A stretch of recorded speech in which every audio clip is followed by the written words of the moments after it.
ಹೌದು, ಇದೀಗ ಲಕ್ಷ್ಮಿಗೆ ಸೀಮಂತ ಮಾಡ್ತಿದ್ದಾರೆ.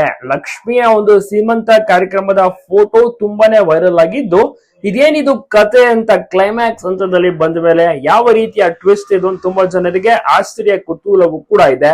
ಅಲ್ಲದೆ ಕೀರ್ತಿಗೆ ಹಳೆಯ ವಿಚಾರ ಎಲ್ಲವೂ ಕೂಡ ನೆನಪಿಗೆ ಬಂದಾಗಿದೆ. ಈಗ ಕೀರ್ತಿ ಮತ್ತೆ ಲಕ್ಷ್ಮಿ ಒಂದಾಗಿ ಕಾವೇರಿ ಮೇಲೆ ಸೇಡು ತೀರಿಸ್ಕೊಳ್ಳಕ್ಕೆ ಮುಂದಾಗಿದ್ದಾರೆ. ಮದುವೆ ಮಂಟಪ ಅಂದ್ರೆ ಬೆಟ್ಟದ ಮೇಲೆ ಅಲ್ಲಿ ಒಂದು ಕಂಪ್ಲೀಟ್ ಆಗಿ ಸೆಟ್ ಅನ್ನ ಹಾಕಿ ಕೊನೆಯ ಫೈನಲ್ ಶೂಟಿಂಗ್ ಅನ್ನು ಕೂಡ ಮಾಡ್ತಾ ಇದ್ದಾರೆ. ನೋಡ್ಬೇಕು ಏನಾಗುತ್ತೆ, ಕಾವೇರಿ ಕಥೆ ಏನಾಗುತ್ತೆ. ಅಲ್ಲಿ ವೈಷ್ಣವ್ಗೂ ಕೂಡ ತಾಯಿಯ ಬಗ್ಗೆ ಎಲ್ಲಾ ಸತ್ಯವೂ ಕೂಡ ಗೊತ್ತಾಗುತ್ತೆ. ಈಗ ಎಲ್ರೂ ಕೂಡ ಕಾವೇರಿ ಮುಂದೆ ಆಪೋಸಿಟ್ ಆಗಿದ್ದಾರೆ. ಈಗ ಕಾವೇರಿಗೆ ಬೇರೆ ದಾರಿಯೇ ಇಲ್ಲ, ಸೋಲನ್ನು ಒಪ್ಕೊಂಡು ಕ್ಷಮೆನ ಕೇಳ್ಬೇಕಾಗತ್ತೆ.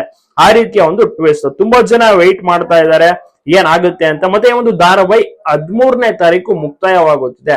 14ರಿಂದ ಹೊಸ ಧಾರಾವಾಹಿ ಸ್ಟಾರ್ಟ್ ಆಗ್ತಿದೆ. ಸೊ ಹೀಗಾಗಿ ಎಲ್ರೂ ಕೂಡ ಒಂದು ಲಕ್ಷ್ಮೀ ಬಾರಮ್ಮನ ಮಿಸ್ ಮಾಡ್ಕೊಳ್ತಾ ಇದ್ದಾರೆ. ಕೊನೆಯ ದಿವಸದ ಒಂದು ಸಂಚಿಕೆಗಳೆಲ್ಲವೂ ಕೂಡ ಮತ್ತೆ ಈ ಒಂದು ಧಾರಾವಾಹಿ ಇದೀಗ ಸೀಮಂತವನ್ನು ಕೂಡ ತೋರಿಸಿದ್ದಾರೆ. ಯಾತಕ್ಕಾಗಿ ಸೀಮಂತ ತೋರಿಸಿದ್ರು ಅಂದ್ರೆ ಧಾರಾವಾಹಿ ಮುಗುವಂತ ಟೈಮ್ ನಲ್ಲಿ ತಾಯಿ ಆಗ್ತಿದ್ದಾರಾ ಏನ್ ಕತೆ ಅಂತ ಕಾದು